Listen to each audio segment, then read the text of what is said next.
स्वागत है दोस्तों आप सभी का फिर से एक नई वीडियो में। दोस्तों आज का ये वीडियो दोस्तों जेकबोर्ड के दोस्तों क्लास 10th के सभी विद्यार्थी के लिए बहुत मोस्ट इंपोर्टेंट वीडियो रहने वाला, ठीक है। क्योंकि दोस्तों आज आप सभी का 16 फरवरी, जहां दोस्तों आज आप सभी का 16 फरवरी है और आज आपका मैथ का यानी कि दोस्तों गणित का आज जब बोर्ड परीक्षा है, तो आज के इस वीडियो में मैं आप सभी के लिए लेकर आ चुका हूं बोर्ड एग्जाम 2024 का very very most important MCQ question दोस्तों, जो कि आज आपका दोस्तों 100% डायरेक्ट आपको एग्जाम के पेपर में देखने को मिलने वाला है। जितना भी प्रश्न है सभी को देख लीजिए, क्योंकि दोस्तों मैट्रिक बोर्ड परीक्षा जीवन में एक बार आता है और ये पल मत खोइए कि एग्जाम में कम नंबर लाना है, ठीक है। अच्छा से अच्छा नंबर लाइए, ठीक है। चलिए वीडियो को शुरू करते, एक एक प्रश्न को समझाएंगे, एकदम मस्त तरीका से आज का एग्जाम बीतेगा आपका, ठीक है।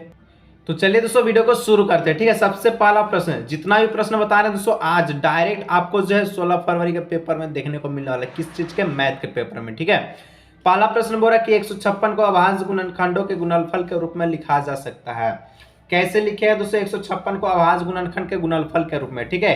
तो एक एक प्रश्न को हम आपको बोलेंगे कि सोल्व करके बताएंगे, तो सोल्व करके बताएंगे, ठीक है। तो दोस्तों इसको क्या ऐसा बनाना है, सबसे पहले 156 लिखना है, अब इसको भाग लगाना है छोटा से छोटा संख्या से, ठीक है। सबसे पहले हम लोग 2 से भाग लगाएंगे, 2 से 14 हो जाएगा, ठीक है। उसके बाद दोस्तों 2 8 16 हो जाएगा, ठीक है, 78। फिर 2 से भाग लगाइएगा तो 2 3 6, ठीक है, और 2 नंबर 18 39 हो जाएगा।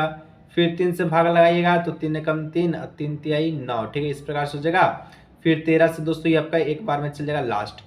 156 का क्या क्या फैक्टर निकला, तो 1 2 2 को 2 निकला आपका, ठीक है, एगो 3 निकला, एगो आपका 13 निकला। आज दोस्तों आज आपका 100% लाने से कोई नहीं रोक सकता मैथ में, ठीक है। जितना आपको वीडियो हम दिए हैं, सब्जेक्टिव का वीडियो इससे पहले जो दिए थे उसको देख लीजिएगा, ये अभी ऑब्जेक्टिव है, ठीक है। चलिए तो यहाँ पर दोस्तों 2 गुना 2 गुना 3 गुना 13, जो कि ऑप्शन नंबर डी में दिख रहा है, ऑप्शन नंबर डी इसका जो करेक्ट ऑप्शन, ठीक है। टाइम वेस्ट आपका ये बिल्कुल भी नहीं करेंगे, बहुत ही जल्दी एग्जाम है आपका, ठीक है। इसलिए आप जाइए एग्जाम देके आइए, 9:45 आपका एग्जाम जो शुरू है, ठीक है। चलिए यूक्लिड विभाजन एल्गोरिथम से कहता है दोस्तों कि ए क्यू से ए बराबर बी क्यू प्लस आर है, ठीक है। तो इसमें किस चीज को ये फॉलो करता है, तो ये दोस्तों आपका जो 0 है, ठीक है, वो आपका आर से छोटा या आर के बराबर होगा, लेकिन बी आपका जो है आर से बड़ा होगा, ये आपको फॉलो करता है, तो ऑप्शन नंबर बी हो जाएगा, ठीक है। चलिए 3 नंबर दोस्तों बता 7√5 कैसी संख्या है। हम आपको बताएं कई वीडियो में कि अंडर रूट में 5 रहे, अंडर रूट में 3 रहे, अंडर रूट में दोस्तों आपका जो 7 रहे, ठीक है। ऐसी संख्या जिसका वर्गमूल नहीं होता अपरिमेय कहलाता है। इस प्रकार से ऑप्शन नंबर बी हो जाएगा, अपरिमेय होगा, ठीक है। चलिए आगे तो सबका जो 4 नंबर प्रश्न कहता है प्रत्येक भाज्य संख्या का गुणनखंड, ठीक है। अभाज्य गुणनखंडों के आने वाले क्रम के बिना क्या होता है, हम समझाए थे ना, ऑप्शन नंबर बी हो जाएगा, अद्वितीय, ठीक है। चलिए अब दोस्तों हम लोग जो जल्दी से भरे हैं क्योंकि एग्जाम बहुत ही नजदीक आ चुका है, ठीक है। इसको अद्वितीय हम लोग बोल सकते हैं कि कोई संख्या जिसकी कि भाज्य है 20, ठीक है। इसको हम लोग काटते हैं तो 2 से आपका 10 बार में, 2 से आपका ये 5 बार में, ठीक है। फिर 5 से हमको इसको 1 बार में, यानी कि अद्वितीय हल के कारण होता है, तो ऑप्शन नंबर बी हो जाएगा, एक होगा, ठीक है। कैसे बनाइए, इसका फंडा जो है उसी प्रकार से बनेगा, चाहे इसको ऊपर से लेकर बनाए चाहे नीचे से लेकर बनाए, ठीक है। यहाँ पर पेन जो है जवाब दे रहा है, कोई दिक्कत नहीं, काला पेन है मेरा पास, ठीक है। चलिए इस प्रकार से हो गया, आगे बढ़ते हैं। नेक्स्ट आपका 5 नंबर दोस्तों प्रश्न करता है y बराबर px का ग्राफ दिया गया है, ठीक है। तो px के लिए शून्य की संख्या क्या होगी आपसे पूछा है, ठीक है। तो यहाँ पर इसका जो शून्य की संख्या क्या होगी, ग्राफ कुछ इस प्रकार का है। तो हम आपको बताए थे एक्स अक्ष पर जितना भी कटान बिंदु मिले उसी को हम लोग शून्य कहते हैं। तो ये यहाँ पर कटान बिंदु है, वो यहाँ पर है, वो यहाँ पर है, ठीक है। तो टोटल 3 गो कटान बिंदु है, तो ऑप्शन नंबर डी हो जाएगा इसका करेक्ट ऑप्शन, 3 गो इसका शून्य हो जाएगा, ठीक है। चलिए 6 नंबर का था बहुपद दोस्तों इस प्रकार से दिया गया है, x स्क्वायर माइनस 15, इसका शून्य क्या होगा। जब ये ऐसा प्रश्न रहे आपको चिंता नहीं लेना है, ठीक है। इसका इस टाइप का जो आंसर कैसे बनेगा, जब भी ऐसा प्रश्न हो, ठीक है, तो एक आपका प्लस का अंडर रूट होगा, एक आपका माइनस का अंडर रूट होगा, यानी कि एक आपका प्लस का अंडर रूट हो जाएगा, ठीक है, और आपका जो है ये आपका माइनस का हो गया तो ये आपका प्लस का हो जाएगा, ठीक है। एक आपका माइनस अंडर रूट 15 है और आपका प्लस अंडर रूट 15 है। तो ऑप्शन नंबर जो भी दिख रहा है कहाँ दिख रहा है, ऑप्शन नंबर सी में दिख रहा है। प्लस पहले लिखे चाहे माइनस पहले लिखे, कोई दिक्कत की बात नहीं, ऑप्शन से चेकआउट कर लीजिएगा, ठीक है। 7 नंबर दोस्तों कहता है द्विघात बहुपद दिया गया x square plus 7x plus 2 के शून्यकों का गुणनफल क्या होगा, ठीक है। शून्य का गुणनफल दोस्तों अल्फा बीटा का मान होता है c/a होता है, ठीक है। c हमारे पास कितना है, 2 है, 2 दे दीजिए। a हमारे पास कितना है, 1 है, एक एक्स स्क्वायर का जगह कुछ नहीं 1 है, यानी कि 2/1 है, तो इसको हम लोग 2 ही लिखते हैं, ठीक है। तो जो ऑप्शन नंबर सी में दिख रहा है ऑप्शन नंबर सी इसका हो जाएगा करेक्ट आंसर। चलिए आगे बढ़ते हैं, ठीक है। आगे दोस्तों नेक्स्ट आपका 8 नंबर प्रश्न कहता है रेखिक युग्म में दिया गया है, इस प्रकार से कुछ दिया गया है, ठीक है। यहाँ पर रेखिक युग्म में इसका दिया गया है इस प्रकार से दिया गया और इस प्रकार से A2 में दिया गया और A1 इतना दिया। तो यहाँ पर बोलता है कि A1 जो है ये A1 बट्टे में A2 जो है नॉट इक्वल टू B1 बट्टे B2 का है, ठीक है। तो सही कथन कौन सा होगा आपको बताना है, ठीक है। यहाँ पर सही कथन पूछा है तो देखिए यहाँ पर A1 बट्टे A2 not equal to B1 बट्टे B2 होगा तो इसका जो ए वो हल निकलता है, ठीक है। ए का हल निकलता है जिसको हम लोग अद्वितीय हल कहते हैं। ऑप्शन नंबर ए हो जाएगा, ठीक है। चलिए 9 नंबर दोस्तों बोलता है x plus y equal to 14 x minus y equal to 4 का हल क्या होगा। जब भी इस प्रकार का प्रश्न है एग्जाम में कोई चिंता की बात नहीं है, सबसे पहले समीकरण लिखिएगा x plus y equal to 14। जो भी ऑप्शन है, चार ऑप्शन में हम चेकआउट करेंगे कि हमको जो जोड़ने पर 14 आ रहा है कि नहीं।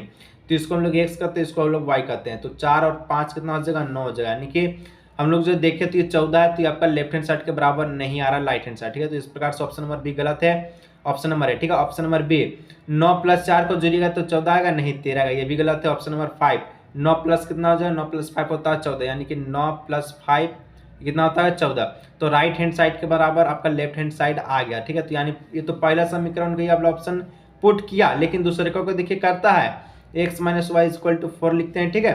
तो यहाँ पर x के जगह हम लोग क्या लिखेंगे, तो x के जगह हम लोग 9 लिखते हैं, माइनस 5 आपका y है तो 5y लिखते हैं, तो 9 में से 5 जगह 4, यानी कि आपका लेफ्ट हैंड साइड जो है राइट हैंड साइड के बराबर आया, ठीक है। तो इस प्रकार से ऑप्शन नंबर सी इसका हो जाएगा करेक्ट ऑप्शन। चलिए आगे दोस्तों 10 नंबर रैखिक समीकरण युग्म में असंगत हो, ठीक है। तो आलेख की रेखाएं कैसी होगी। जब भी दोस्तों असंगत होगा तो उसका आरेख कैसा होगा, ठीक है। उसका जो आरेख होगा वो आपका समांतर होगा, हमेशा याद रखिएगा, ठीक है। देखिए असंगत होगा तो समांतर होगा, कोई चिंता की बात नहीं। आगे बढ़ते हैं 11 नंबर, ठीक है। आज दोस्तों 100% आपको लाने से कोई नहीं रोक सकता, 100 में 100 आपको कोई नहीं रोक सकता है, ठीक है। चलिए जो मेरा वीडियो देखा होगा, ठीक है। निम्न में से कौन द्विघात समीकरण है। इस प्रकार से पहला ऑप्शन है, दूसरा है, तीसरा, चौथा है। सबसे पहले चेकआउट करना, सबसे पहले एक और चीज, द्विघात समीकरण होने के लिए x का घात 2 होना जरूरी है, ठीक है। तो यहाँ पर पहला ऑप्शन x का x यहाँ है, x यहाँ, तो x स्क्वायर हो जाएगा, ठीक है। बगल में भी x स्क्वायर है, तो ये आपका x स्क्वायर से x स्क्वायर कट जा रहा है, यानी कि आपका फॉलो नहीं कर रहा, तो आपका गलत ऑप्शन है, ठीक है। उसके बाद option number B x plus 1 का होल स्क्वायर, तो यहाँ पर x स्क्वायर आएगा, बगल में भी x स्क्वायर है, तो ये भी आपको कट जा रहा है, तो ये भी इसका फॉलो नहीं कर, ये भी गलत ऑप्शन है। Option number C x plus 1 का होल स्क्वायर, तो यहाँ x स्क्वायर आएगा, बगल में आपका क्या है, तो x स्क्वायर नहीं है 2x है, तो ये आपका नहीं कटेगा, यानी ऑप्शन नंबर सी जो है इसका करेक्ट आंसर है। जैसे बता रहे दम आपको इसी प्रकार से करना है, ताकि मैथ में दोस्तों एग्जाम में बहुत ही कम समय मिलता है, ठीक है। और आपको ज़्यादा से ज़्यादा समय आपको सब्जेक्टिव में देना है मैथ में, ठीक है। 5-5 नंबर का प्रश्न अच्छा से बना करके, ठीक है। चलिए 12 द्विघात समीकरण इस प्रकार से दिया गया है, ठीक है। इसका दोस्तों बोलता है वास्तविक मूल असमान और कब होगा, यानी कि मूल जो है वास्तविक तथा असमान कब होगा आपको पूछा है। हम आपको 3 को कंडीशन बताए थे, जब डी आपका 0 के बराबर होगा तो मूल वास्तविक तथा समान होगा, लेकिन जब डी 0 से बड़ा होगा तब इसका मूल वास्तविक तथा असमान होगा। जब डी 0 से छोटा होगा तब इसका कोई हल नहीं होगा, कोई सा मूल्य नहीं निकला, ठीक है, इसका अस्तित्व नहीं रहेगा। तो यहाँ पर ऑप्शन नंबर जो है हम मेरा अनुसार ये जो ऑप्शन नंबर हम लोग बी है हम लोग देखे, ठीक है, कि डी जो है ये 0 से बड़ा होगा तब इसका वास्तविक और असमान मूल्य लिख लिया। तो कहाँ दिख रहा है, डी 0 से बड़ा, ऑप्शन नंबर सी दिख रहा है, ऑप्शन नंबर सी इसका हो जाएगा करेक्ट आंसर, ठीक है। चलिए आगे दोस्तों 13 नंबर का था द्विघात समीकरण इस प्रकार से, इसका विविधकर क्या होगा, ठीक है। विविधकर माने कि डी का सूत्र पूछा है, तो डी यानी कि जिसको विवेचक बोलते हैं, इसका सूत्र होता है बी स्क्वायर माइनस का 4ac, ठीक है। बी स्क्वायर माइनस 4ac कहाँ दिख रहा है, b square minus 4ac, b square minus 4ac option number है, तो ऑप्शन नंबर ए इसका हो जाएगा करेक्ट ऑप्शन। चलिए 14 नंबर दोस्तों का, तो यदि विविधकर दोस्तों डी जो आपका है वो 0 से क्या है छोटा, तो इनमें से कौन सा मूल्य होगा। हम बोले अभी हम लोग देखें कि डी जब 0 से छोटा होगा तो कोई इसका मूल्य नहीं निकलेगा, एक काल्पनिक होता, ना समान होगा ना कुछ समान होगा, ठीक है। तो यानी ऑप्शन नंबर ए हो जाएगा वर्चुअल हो जाएगा, काल्पनिक हो जाएगा, ठीक है। चलिए आगे दोस्तों आपसे 15 नंबर पूछा है, निम्न में से कौन एपी है, ठीक है। एपी मतलब कि जिसका सारवंता जो है समान होना चाहिए, ठीक है। डी का वैल्यू हमेशा समान होना चाहिए।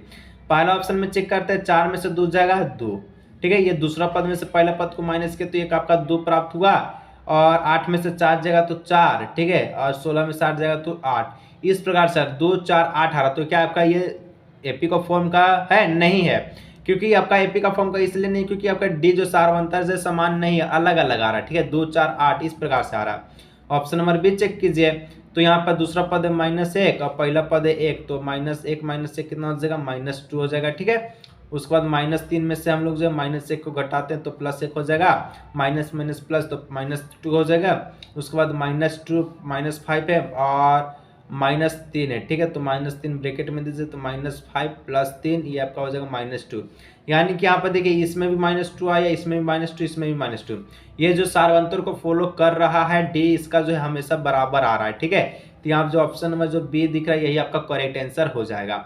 16 नंबर दोस्तों पूछता है एपी इस प्रकार से दिया गया है, ठीक है। इसके लिए क्रमशः ए और सारवंतर डी, हमको ए पूछा गया है और डी पूछा गया है, क्या होगा। तो सबसे पहले जो प्रथम पद होता है उसको एपी कहते हैं, तो जैसे कि 3/2 आपका एपी है। अब दोस्तों दूसरा पद सारवंतर पूछा है डी, तो दूसरा पद आपको क्या हो जाएगा, दूसरा पद 1/2 दिख रहा है, 1/2 इसमें से हम लोग पहला पद को माइनस कर देंगे, तो 3/2 को माइनस करेंगे, ठीक है। तब यहाँ पर दोस्तों हो जाएगा आप सभी का 2 का एलसीएम 2 हो जाएगा और इस प्रकार से यहाँ पर 1 -3 हो जाएगा, तो यहाँ पर -2/2 इसको काट दीजिएगा तो ये आपका -1 हो जाएगा, ठीक है। यानी कि सारवंतर आपका कितना आया, तो -1 आया और आपका प्रथम पद आपका 3/2, तो यहाँ पर जो आंसर होगा 3/2 -1 जहां भी दिख रहा है वो आपका करेक्ट ऑप्शन है। तो 3/2 -1 ऑप्शन बी में दिख रहा है, ऑप्शन नंबर 20 का हो जाएगा करेक्ट आंसर। चलिए ठीक है, आगे दोस्तों 17 नंबर प्रश्न पूछा, थोड़ा सा दोस्तों हम जल्दी इसलिए बता रहे हैं 9:45 दोस्तों एग्जाम में अगर प्रश्न छूट गया तो दोस्तों एग्जाम में क्या ही लिखिएगा, ठीक है। इसलिए थोड़ा सा तेजी से बता रहे हैं और ऐसा सब प्रश्न है कि मैं आपको इस प्रकार का प्रश्न पहले भी करा चुका हूँ, ठीक है। ये आपको रिवीजन के तौर पे हमको दे रहे हैं कि ताकि एग्जाम में कोई दिक्कत ना हो, ठीक है। देखिए 10 प्रथम 10 से यहाँ पर 10 से 250 के बीच में 4 के कितने गुना होगा, इस प्रकार का जो संख्या होगा सबसे पहले कुछ नहीं करना है, 4 का टेबल पढ़ना 10 के पार से, तो यहाँ पर आएगा 12 4 4 16 4 5 का 20, ठीक है। इस प्रकार से इसे डॉट डॉट कीजिए। 250 का अंदर जाइए, पीछे जाइए, इसका पीछे जाइएगा तो यहाँ पर 248 आएगा, ठीक है। अब देखिए यहाँ पर दोस्तों हमको ए पता हो गया 12 है, ठीक है। ये एपी का फॉर्म हमको पहले निकालना था, ठीक है। बिना एपी का आपको ये वाला क्वेश्चन बनबे नहीं करेगा। तो ए हमको 12 निकल के आ गया, डी हमारा पास 16 में से 12 चल गया तो ये आपका 4 आ गया, ठीक है। और यहाँ पर ए एन का जो वैल्यू दिया गया वो 248 है, 248 लिखिए। हमको दोस्तों निकालना है एन निकालना है, ठीक है। एन सूत्र यहाँ पर लगाते हैं तो होता है ए एन बराबर में ए प्लस एन माइनस 1 डी, इस प्रकार से, ठीक है।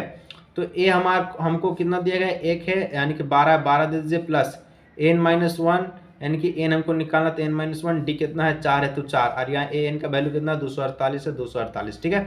इस प्रकार से लिख दीजिए। उसके बाद दोस्तों 248 का 248, ठीक है, 12 का 12 प्लस, अब एन माइनस 1 है, इसको 4 से गुना कीजिए तो 4 एन जा 4 एन, ठीक है, 4 1 जा 4, इस प्रकार से हो गया 248 का 248, ठीक है। 12 में से 4 को घटा दीजिएगा तो कितना बचेगा, 8 बचेगा, तो 8 + 4 एन हो जाएगा 248। ये 8 प्लस का है, इधर जाके माइनस काट हो जाएगा, बराबर में 4 एन हो जाएगा। 248 में ऐसा 8 गया 240 बच जाएगा, 4 एन बच जाएगा, ठीक है। उसके बाद दोस्तों इसको काट दीजिए तो काटेंगे हम लोग जो 240 है, ठीक है, बट्टे में 4 है तो ये एन है, काट दीजिए तो 6 चौके 24 और 1 आपका 0 बचेगा 60। यानी कि जो हमको जो है इसका जो गुणज करने पर जो संख्या निकला वो 60 निकला, तो ऑप्शन नंबर बी हो जाएगा, ठीक है। चलिए 18 नंबर, आकृति में दोस्तों डी पैरेलल बीसी का और एडी आपका 3 सेंटीमीटर है, बीडी आपका 1.5 सेंटीमीटर, तो इसी आपका 1 सेंटीमीटर है। तो ए का मान क्या होगा, जब भी इस प्रकार का प्रश्न पूछेगा दिक्कत नहीं लेना है, एक घुट पानी पी लीजिए, ठीक है। उसके बाद ध्यान दीजिए क्या बोलता है, डी पैरेलल बीसी का, डी जो ये वाला आपका जो लाइनवा दिख रही है आपका बीसी का पैरेलल है, ठीक है। एडी कितना है तो 3 सेंटीमीटर, तो यहाँ पर जो एडी दिख रही है आपका 3 सेंटीमीटर है, और उसके बाद बीडी आपका 1.5 सेंटीमीटर है, ठीक है। हमको ए पूछा है, ए वाई वाट, इसी का मान देगा 1। अब जब भी इस प्रकार का प्रश्न रहे कुछ नहीं करना है, ठीक है, क्या आपको क्या क्या करना है ध्यान दीजिएगा, ठीक है। ये भुजा, ठीक है, इसका और इसका, ये दोनों भुजा के बट्टा है, ये दोनों को भुजा के बट्टा बराबर होगा, मतलब कि एडी जो है वो आपका बीडी, एडी जो है आपका कितना होगा तो बीडी के बराबर, एडी बटे बीडी जो है किसके बराबर होगा तो ए बटे में आपका इसी के बराबर होगा, ठीक है, इस प्रकार से।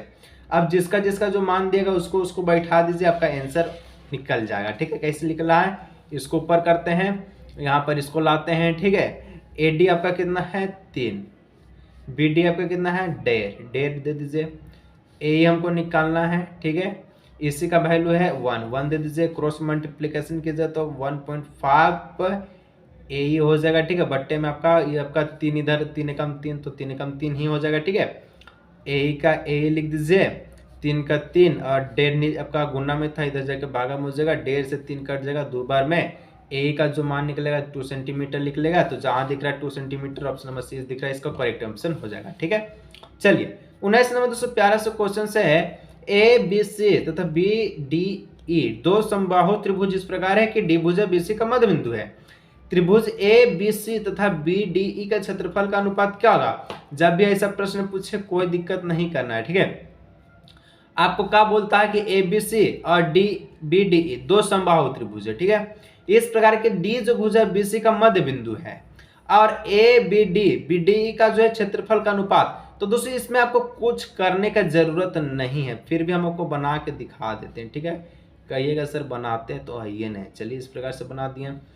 ए बी सी हम बना देते हैं, इसका ए नाम है, ठीक है, इसका नाम दे दिए बी, इसका नाम है सी, जो कि आपका जो है डी जो है बीसी का मध्य बिंदु है, डी है इसका जो बीसी का मध्य बिंदु, इस पाई घिस दीजिए, इसका नाम डी है, इसका नाम ई दे दीजिए। ठीक है, दे दिए। अब ए बी सी त्रिभुज A B C B D E इसका क्षेत्रफल पूछा है। तो देखिए इस भुजा में दोस्तों दो आपका भुजा, दो आपका आ रहा है, ए आ रहा है और आपका बी आ रहा है। ठीक है, तो हम इसको हम लोग लिख सकते हैं कि ए बी जो है वो आपका कितना होगा, तो बी डी के डी बी के या फिर कहें तो बी डी। ठीक है, तो बी डी हो जाएगा। ठीक है, अब जो भुजा है इसका जो है हम लोग वर्ग करेंगे, तो इसमें दो को भुजा आ रहा है तो ए और बी ई। ठीक है, तो दो को आ रहा है तो यहाँ पर 2 लिख दीजिए और इसमें 1 है तो 1 है, इसका वर्ग कर दीजिए, 2 का वर्ग हो जाएगा 4, 1 का वर्ग हो जाएगा 1, यानी कि 4:1।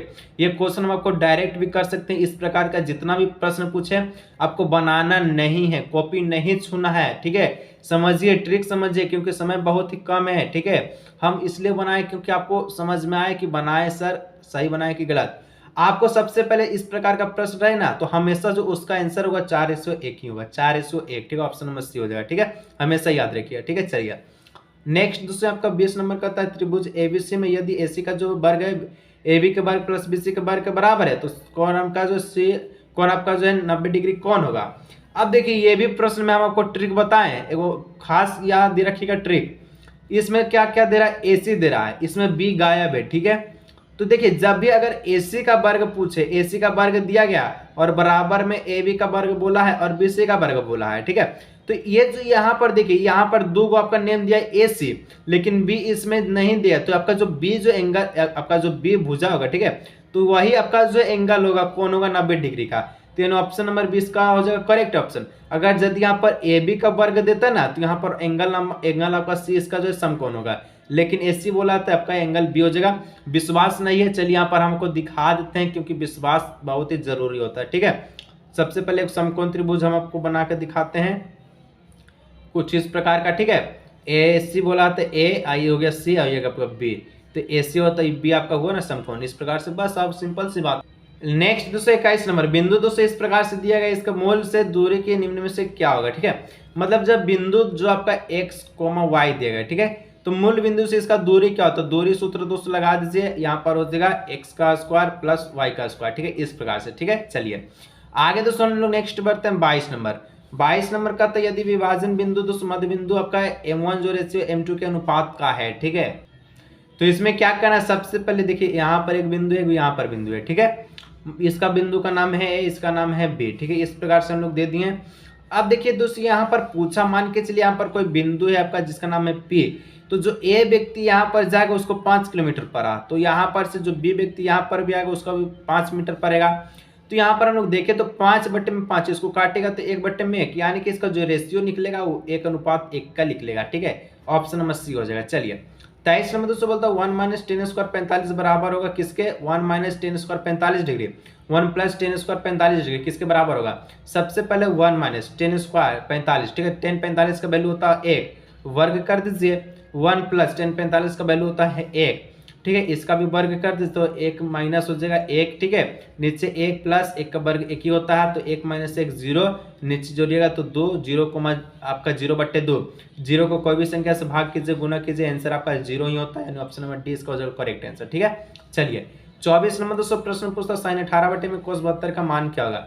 जब इस टाइप का प्रश्न पूछे, डिवाइड का साइन रहे, ठीक है, ऊपर नीचे रहे और जोड़ने पर इसको जोड़ने पर 90 आए, यानी कि 18/72 को जोड़िएगा तो 90 आएगा ऑब्वियसली। ठीक है, अब जब डिवाइड का साइन रहे और ऊपर नीचे जोड़ने पर 90 आए तो आंसर इसका 1 होगा। अब जब माइनस का साइन है, जैसे कि यहाँ पर sin 18, ठीक है, माइनस cos 72 है। ठीक है, तो इस प्रकार से माइनस वाला, माइनस में अगर जोड़ने पर 90 आए तो इसका आंसर 0 होगा, लेकिन डिवाइड वाला तो आंसर ऑप्शन बी हो जाएगा 1। ठीक है, चलिए आगे दोस्तों 25 नंबर कहता है यदि 10 a बराबर 4/3 है तो साइन a का मान क्या होगा। सबसे पहले एक सूत्र याद रखिए, पंडित बद्री प्रसाद। ठीक है, पंडित बद्री प्रसाद हर हर बोले। ठीक है, इस प्रकार से रखिएगा।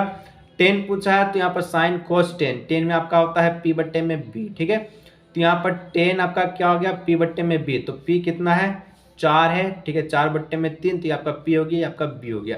और साइन पूछा है, साइन ए का वैल्यू पूछा है, साइन ए का वैल्यू यानी कि साइन में आपका p/h होता है। ठीक है, तो सबसे पहले हम लोग h निकालते हैं, उसके बाद आपसे मिलते हैं, यानी कि हमको आपके सामने ही निकालना होगा। ठीक है, मिलते क्या है सर, सामने निकालिए ना।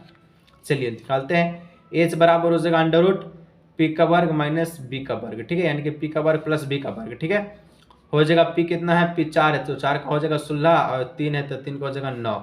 जोड़ दीजिए, 16 9 होता है 25, 25 का वर्गमूल होता है 5। ठीक है, h हमको निकल के आ गया 5, p दिया गया 4, आपका b दिया गया 3, p/h पूछा है। साइन a का वैल्यू आपका p/h होता है। ठीक है, p कितना है, p हमको 4 है और h हमको 5 है। 4/5 यहाँ दिख रहा है करेक्ट आंसर। ठीक है, ऑप्शन नंबर 20 का हो जाएगा करेक्ट आंसर। ठीक है, इतना मेहनत से दोस्तों आपको वीडियो बनाते हैं, एकदम मस्त लगता है। ठीक है, और जो है एनर्जी के साथ बोलते हैं, क्योंकि मैथ एक ऐसा चीज है दोस्तों कि सबका बस की बात नहीं है। ठीक है, सबका बस की बात नहीं है कि जो आपको वीडियो बना के बता दे। ठीक है, और एक्सप्लेनेशन के साथ। और लेकिन मैं आपके लिए खड़ा हूँ, हर एक सब्जेक्ट में खड़ा हूँ, चाहे मैथ हो चाहे आपका कुछ भी हो। आप 11 में भी आए, 11 में भी आपका स्वागत है, चाहे आप फिजिक्स केमिस्ट्री मैथ लीजिए या फिर कुछ भी लीजिए। ठीक है, आपको स्वागत ही स्वागत है। चलिए 26, भूमि के लिए एक बिंदु जो कि मीनार से पद बिंदु का 30 सेंटीमीटर का 30 मीटर का, तो दूरी पर मीनार के शिखर का उन्नयन कोण 60 है, तो मीनार की ऊंचाई। देखिए अगर इसमें भी हम आपको ट्रिक बताएं ना, क्योंकि हम मैथ दोस्तों हमेशा ट्रिक से बनाते हैं। और मैं आपको एक चीज बता देता हूं। ठीक है, जब भी अगर देखिए बिंदु का दूरी कितना दिया है 30 सेंटीमीटर है, 30 मीटर है, तो 30 मीटर है और 60 है इसका उन्नयन कोण है। ठीक है, और तो मीनार की ऊंचाई क्या होगी। तो हमेशा इस प्रकार का प्रश्न में हमेशा याद रखिएगा, इसका जो आंसर जो है 30√3 होगा। यदि यहाँ पर दोस्तों दूरी आपका अगर 10 रहे, ठीक है, और उन्नयन कोण 60 का ही 60 रहे, तो इसका जो आंसर होगा 10√3 होगा। यदि आपका बिंदु है वो मान के चलिए 15 रहा है, ठीक है, उन्नयन कोण 60 है, तो इसका आंसर होगा 15√3। क्यों होगा, चलिए इसको हम आपको बना के दिखाते, नहीं तो भरोसे नहीं कीजिएगा, कहिएगा सर मैथ है ऐसे कैसे खेला खेल रहे हैं आप मैथ के साथ। ठीक है, चलिए यहाँ पर हम आपको बना के दिखाते हैं, खेला खेलने की क्या जरूरत है। ठीक है, सबसे पहले एक मीनार हो गया, इसका पाद बिंदु हो गया, इसका उन्नयन कोण मानते हैं, तो आपका उन्नयन कोण 60 डिग्री का हो गया, पाद बिंदु आपका 30 मीटर का हो गया। हमको दोस्तों यहाँ पर देखिए ये आपका हो गया P, ठीक है, ये आपका हो गया B। P/b किस में आता है, अभी हम लोग देखें P/b आपका जो है किस में आता है, तो tan थीटा में आता है। ठीक है, tan थीटा में, तो tan थीटा का वैल्यू P/b होता है। ठीक है, तो थीटा की जगह दोस्तों हम लोग क्या लिखेंगे 60 रखेंगे, तो tan 60 का वैल्यू होता है √3 और p का वैल्यू है आपका क्या दिया h निकालना, तो h अब भी आपका 30 है तो 30, h बराबर क्या हो जाएगा तो 30√3। तो ये सिंपल सा तरीका है, आपको याद रखना है जो ट्रिक बताएं दोस्तों, क्योंकि समय बहुत ही कम रहता है मैथ में। ठीक है, 27 इस प्रकार का चीज दिया है, PQR में Q आपका समकोण है, PQ आपका 3 है, PR आपका 6 है, तो QPR क्या होगा। चलिए इसको बनाने का बात आता है, इसको बनाते हैं। ठीक है, और आपको बताते हैं ठीक है इसको कैसे आपको बनाना है। ठीक है, जब भी इस प्रकार का रहे, सबसे पहले दोस्तों आपको त्रिभुज बनाना है। ठीक है, त्रिभुज जो कि आपका क्या बोलता है Q समकोण है। ठीक है, तो यहाँ पर इस प्रकार से यहाँ पर बना दिए, Q इसका समकोण है और यहाँ से P हो गया, एक Q हो गया और ये आपका R हो गया। ठीक है, QPR पूछा, QPR ये वाला चीज पूछा है। ठीक है, इसका एंगल पूछा है, जबकि PQ आपका 3 है तो 3 दे दीजिए। ठीक है, इस प्रकार से, और यहाँ पर आपसे क्या है PR आपका कितना है, तो PR आपका 6 है तो 6 दे दीजिए। ठीक है, अब देखिए यहाँ पर हो गया 90 डिग्री, इसका सीधा वाला हो गया H, ये आपका हो गया B।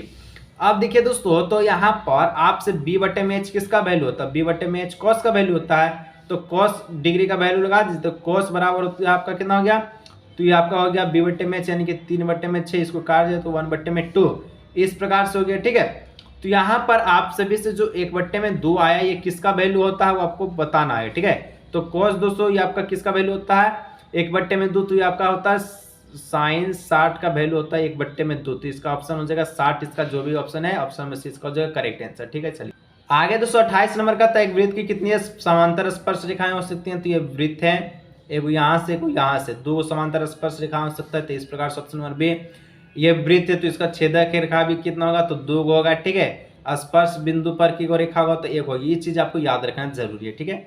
29 बिंदु क्यू से एक वृत्त पर स्पर्श रेखा की लंबाई 24 है, क्यू से केंद्र की दूरी 25 है, तो वृत्त की त्रिज्या क्या होगी। जब भी इस प्रकार का प्रश्न रहे कुछ नहीं करना है, ट्रिक हमेशा याद रखिएगा, ठीक है। इसका हम लोग वर्ग कर लेंगे और इसका आपका जो इसका वर्ग जो इससे हम लोग माइनस कर लेंगे, यानी कि हम लोग करते हैं। देखिए इतना जो लंबा चौड़ा प्रश्न है इसका कुछ मतलब नहीं है, इसका वही मतलब है जो हम आपको बताते हैं। जिससे 25 का वर्ग कर दीजिए -24 का वर्ग कर दीजिए, ठीक है। 25 का वर्ग कीजिएगा तो 625 आएगा, 24 का वर्ग कीजिए तो 576 आएगा। इसका अंडर रूट मार दीजिए, 625 में से 576 जाएगा तो कितना बचेगा, ठीक है। आपसे बता तो सिंपली से आपको 625 में 576 को माइनस करना तो कितना हो जाएगा, 15 में से 6 गया आपका हो जाएगा 9, ठीक है। और ये बच गया 11, 11 में से 7 गया हो जाएगा 4, यानी कि अंडर रूट 49। तो 49 का वर्गमूल हो जाएगा 7, तो 7 इसका त्रिज्या निकल जाएगा। इस प्रकार से एकदम सिंपल सिंपल से क्वेश्चन है, जैसे बता रहे एग्जाम में लिख के आइएगा, समय बहुत ही कम रहता है, ठीक है। आगे बढ़ते हैं तो 30 नंबर। यदि एक बिंदु जो आपका पी से क्यू की केंद्र वाले जो आपका पी है बी आपका जो स्पर्श रेखा परस्पर 80 डिग्री के कोण पर झुकी है, तो पीओ क्यू बराबर किसका होगा, ठीक है। देखिए यहाँ पर दोस्तों सिंपल सा एक वृत्त है, ठीक है। इस प्रकार से हम वृत्त इसको बनाते हैं, इस प्रकार से दो स्पर्श रेखा बनाते हैं, ठीक है। जो कि आपका P है, ये आपका क्या हो जाएगा, इसको हम लोग A मानते हैं, इसको हम लोग P मानते हैं, इसको हम लोग B मानते हैं, ठीक है। इस प्रकार से दो स्पर्श रेखा है, इस प्रकार से केंद्र हो गया, केंद्र से इसको त्रिज्या से मिला दीजिए, ठीक है। जो कि 80 डिग्री पर झुकी है, आपका 80 डिग्री हो गया। POA पूछा, P इसको O मान दीजिए, PO का A कहाँ चल गया जी, तो ये आपका A, ठीक है, E है, ठीक है। POA E का जो पूछा, यहाँ से दोस्तों हम लोग इसको देखें दोस्तों, यहाँ पर क्या करना है, इस प्रकार से हम लोग एक तीर मारते हैं तो ये आपका 40 हो गया, ठीक है। ये भी आपका 40 हो गया, ठीक है। हमको ई वाला चीज पूछा है, इधर वाला हमको नहीं जाना, ठीक है। ई हमको पूछा है और ये आपका 90 का 90 होता है, तो 9 40 हो जाएगा 113, ठीक है। ये त्रिभुज बने, त्रिभुज के तीनों कोनों का 180 होता है, तो 180 में से 130 को माइनस कर दीजिए, आएगा 50, ठीक है। यानी कि जो 50 जो दिख रहा है ये आपका option number A, option number A हो जाएगा करेक्ट ऑप्शन। जाइए दोस्तों, आज जो एग्जाम में बिना ताल मचाइए मत आइएगा, ठीक है। और 90% पार ही लेकर आइएगा। सब्जेक्टिव का अपलोड हो चुका है, उसको देख लीजिए। मिलते हैं नेक्स्ट वीडियो में।